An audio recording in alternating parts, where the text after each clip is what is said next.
வணக்கம் ஓவியா. கடந்த சில வாரங்களுக்கு முன்பு வங்கக்கடலில் ஏற்பட்ட மோந்தா புயலின் காரணமாக தமிழகம் முழுவதும் பலத்த மழை பெய்து வந்தது.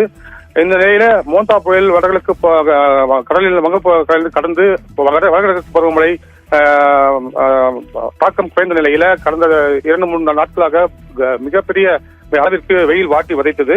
இந்நிலையில நேற்று இரவு முதல் திருப்பத்தூர் மாவட்டம் முழுவதும், அதாவது நாற்றம்பள்ளி, ஆலங்காயம், ஜோலார்பேட்டை, வாணியம்பாடி, ஆம்பூர் உள்ளிட்ட பல்வேறு பகுதிகளில் நேற்று மாலை முதலே லேசர காற்று சூழ்ந்து குளிர்ந்த காற்று வீசி லேசர மழை பெய்ய ஆரம்பித்தது.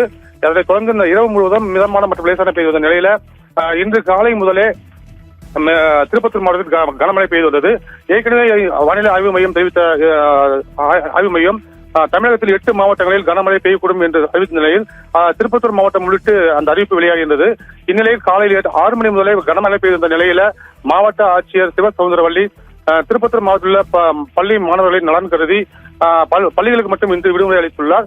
இந்த விடுமுறை அறிவிப்பை பெற்றோர்கள் வரவேற்றுள்ளனர். பள்ளி மாணவர்கள் மகிழ்ச்சி அடைந்துள்ளார்கள்.